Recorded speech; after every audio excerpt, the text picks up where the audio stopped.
guys, and welcome to this episode of the Bad Idea Bros. So in the last episode you saw me tearing down the CT90. That all went really well. I'm very happy with how everything came apart. There were no damaged threads, no broken bolts, so that was definitely a bonus. It was a lot easier than I was anticipating. In this episode we're going to be carrying on from that. So there's not a lot left to break down. It's going to be more cleaning and inspecting than anything else. So the plan from here is to basically take every individual part and put them through the bath that I have here, give them all a clean up, see what condition the parts are in, and then work from there. Hopefully today I'll have time to give the engine a once over. It's in pretty good condition. There's no leaks or any broken seals or anything like that I can see. However, there is a lot of baked on rubbishy dirt and bits of grass and bits like that have just been sitting there for goodness knows how many years. So the first part will be to give everything a really deep clean. Hopefully I can give the engine a ceramic coating of paint today, and we'll go from there.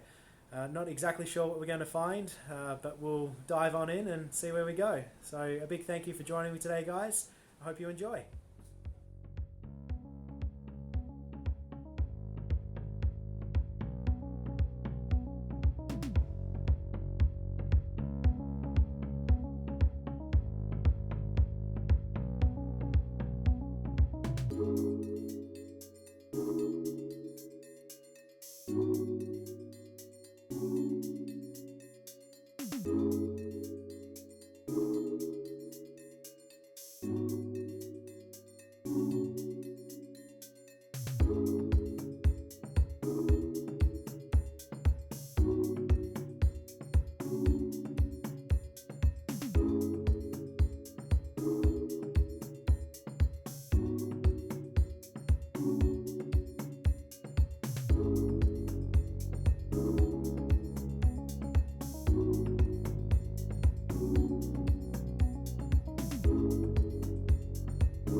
Okay guys, so that's the engine sorted out.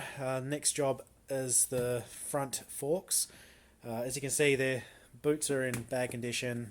Everything's torn. It's not the greatest. They're not a concern. That's easy enough fixed. What is a concern?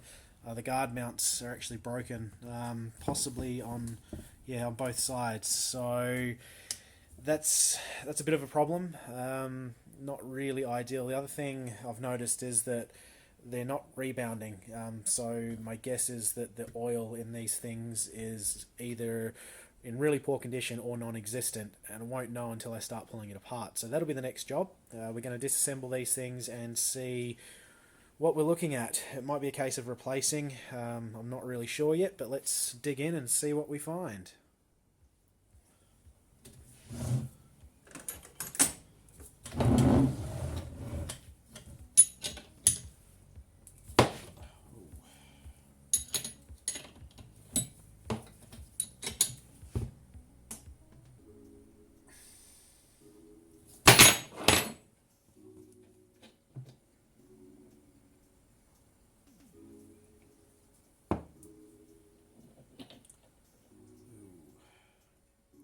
Okay, so as expected, the oil isn't in good condition at all. Hopefully that'll focus and you guys can see it's really in bad shape. What's worse is this little guy up here.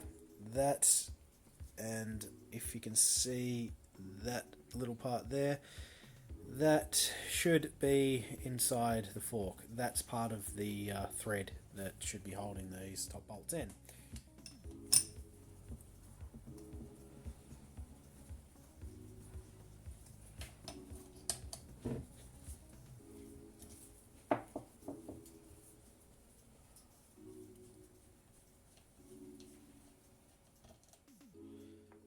Okay, so more bad news, unfortunately. You can see that this is severely rusted. This one's a little better, but not much better. These things are completely frozen into this lower section of the triple tree. It's almost impossible to get these things out. So the way that these work is you should be able to see there's a wee split in the base here. The nut basically pulls that tight, which clamps these two together on the fork head itself. It's really in bad shape. The head stock itself is not too bad, but you can see the rubbish that's coming out of these. It's not in good condition at all, which is to be expected. It's an old bike. It's not had a lot of love in regards to maintenance by the looks of it. So yeah, this front end is toast. This front end is just garbage. So we're going to have a rethink about what we're doing with this and go from there. So guys, as you've just seen with that front end, it is garbage. So that's kind of thrown a bit of a spanner in the works on this build for me. The original plan, as I've mentioned, was to basically just disassemble this bike, get everything clean, and then clear coat over the patina and leave the bike looking as is and just do a sympathetic restoration. I've had a bit of time to muck around with the front end and I've gone through a few options. I've looked at getting a replacement standard front end, but that doesn't really fit with what I like to do. I've always sort of had the thought that why replace when you can improve. So things have escalated quite considerably, as you will now see in the next photo. Yeah, so as you can tell, the build's just been completely flipped on me. It's gone from being a sympathetic restoration to a full-blown resto mod.